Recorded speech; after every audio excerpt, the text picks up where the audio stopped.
Se hisser dans les airs et planer, aux commandes d'un paramoteur, d'un pendulaire ou d'un multi-axe, autant de modèles pour un même plaisir.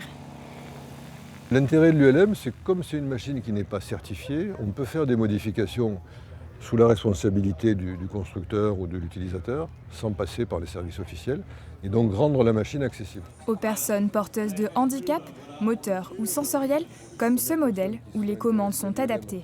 Le pédalier est remplacé par un malonnier. Donc ça veut dire qu'avec deux mains, main gauche, main droite, vous faites la même chose qu'un pilote qui a deux mains et des pieds.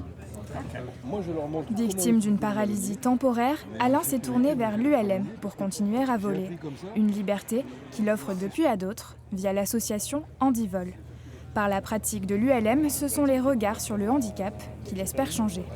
Souvent, quand je suis sur un aérodrome, je m'aperçois qu'on fait le vide autour de nous, parce que les gens nous évitent quand ils voient des personnes en fauteuil.